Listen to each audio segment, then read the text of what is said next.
Hi, ഇതെൻ്റെ ഡയറ്റിനെ കുറിച്ച് പറഞ്ഞാലോ. ഡോക്ടർ തന്നിട്ടുള്ള ഡയറ്റിലുള്ള ഒരു കാര്യമാണ് കേട്ടോ. ഡോക്ടർ പ്രിസ്ക്രൈബ് ചെയ്ത് തന്നിട്ടുള്ളതാണ്. ഇതെന്താണെന്ന് വെച്ചിട്ടുണ്ടെങ്കിൽ ഉലുവയാണ് കേട്ടോ.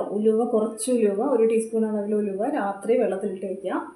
എന്നിട്ട് രാവിലെ വെള്ളം മാത്രമല്ല ഉലുവയും കഴിക്കണം. മെയിനായിട്ട് എന്തിനാണെന്ന് വെച്ചിട്ടുണ്ടെങ്കിൽ ഹോർമോണൽ ഇൻബാലൻസിനുള്ള ഒരു ടിപ്സാണ്, ഹോം റെമഡിയാണ്. നമ്മൾ ഒരുപാട് ടാബ്ലറ്റ്സ് ഒക്കെ യൂസ് ചെയ്യുന്നതിനേക്കാൾ നല്ലത് നാച്ചുറൽ റെമഡീസ് അല്ലേ. അപ്പോൾ ഇതിന്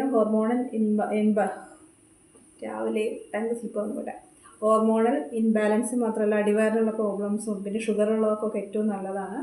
അപ്പോൾ സാധാരണ എല്ലാവരും ഇതിട്ട് വെച്ചിട്ട് വെള്ളം മാത്രം കുടിക്കും, ഉലുവ കഴിക്കാറില്ല. പക്ഷെ അങ്ങനെയല്ല, എൻ്റെ അടുത്ത് ഡോക്ടർ പ്രത്യേകം പറഞ്ഞു ഉലുവയും കൂടെ കഴിക്കണമെന്ന്. ആദ്യത്തെ 2-3 ദിവസം നല്ല ബുദ്ധിമുട്ടുണ്ടാവും, ചെറിയൊരു കയ്പൊക്കെ ഉണ്ട്, പിന്നെ അങ്ങോട്ട് ശീലമായിക്കോളും.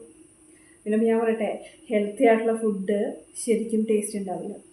ടേസ്റ്റ് നമുക്ക് കൂടുന്തോറും ഫുഡിൻ്റെ ക്വാളിറ്റി, അതായത് നമുക്ക് എന്താ പറയുക, ഹെൽത്ത് ബെനിഫിറ്റ്സ് കുറഞ്ഞുകൊണ്ടിരിക്കും. അപ്പോൾ ഇത് മാത്രമല്ല ഒരുപാട് കാര്യങ്ങളുണ്ട്, ഓരോന്നായിട്ടേ പറഞ്ഞുതരാം. ഓക്കെ, ഇപ്പോൾ രാവിലെയാണ്. അപ്പോൾ ഇതാണ് കേട്ടോ ഞാൻ രാവിലെ ആദ്യമായിട്ട് കഴിക്കുന്നത്. ഇത് കഴിച്ചിട്ടാണ് ദിവസം തുടങ്ങുക.